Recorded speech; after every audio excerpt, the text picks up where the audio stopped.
So why work 80 hours a week? Well, men will do it, some men, very few.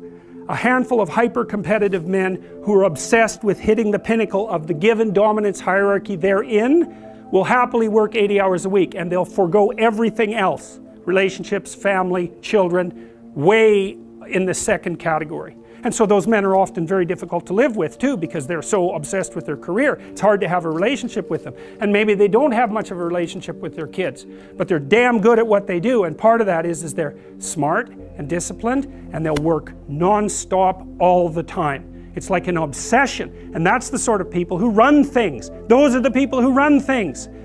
Well, they're often also disagreeable too, because you want to manage people? Really? They're not going to like you. You know, and it's not an easy thing to not be liked, and actually if you're an agreeable person, and women are more agreeable than men, it's quite painful to be disliked. But if you're in a managerial and executive position, the probability that people are going to like you is quite low. Those positions are very stressful, partly because of the interpersonal dynamics, and they're also incredibly, incredibly competitive. So we've got things backwards in our culture. We're thinking, at least in part, why aren't there more women in positions of power? Wrong question. The right question is, why are there any men at all who want those positions of power? Because it's not just positions of power. You have to be such a knothead to think that. Oh, it's a position of power. It's like, sure, but it's a position of overwhelming responsibility. And if you make mistakes, you're done.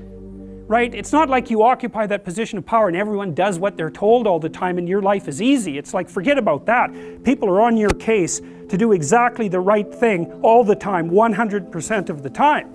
And maybe you want that and maybe you don't. So I don't know what people think is these people are all sitting in their offices with their feet up on the desk, smoking cigars and oppressing the world. It's like, that isn't how it works. Those people, they work flat out all the time.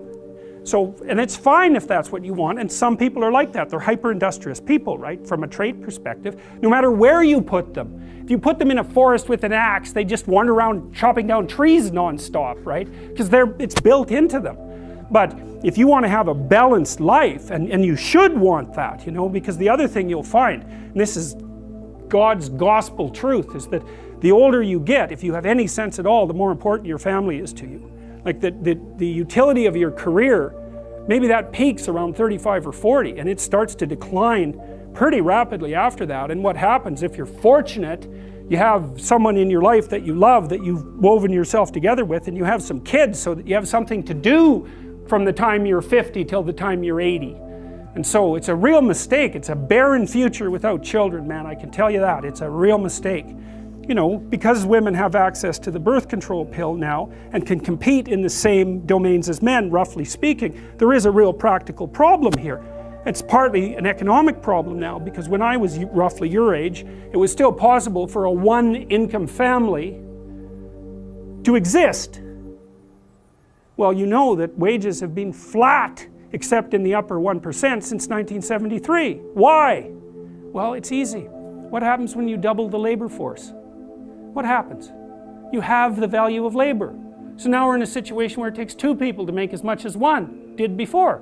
So we went from a situation where women's career opportunities were relatively limited to where they were relatively unlimited and there were two incomes, to where, and so women could work, to a situation where women have to work and they only make half as much as they would have otherwise. And now we're going to go into a situation, this is the next step, whereas women will work because men won't.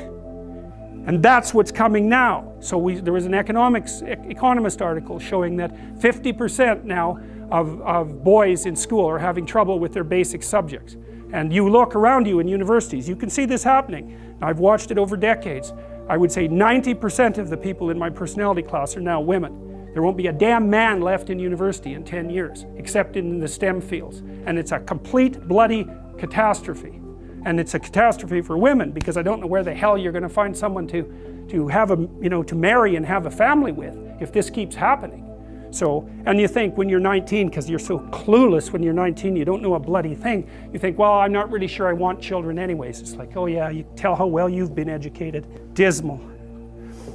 Without fail, I got to tell you, without fail, I've watched women go through their professional careers, many of them. It's a very rare woman who at the age of 30 doesn't consider having a child her primary desire.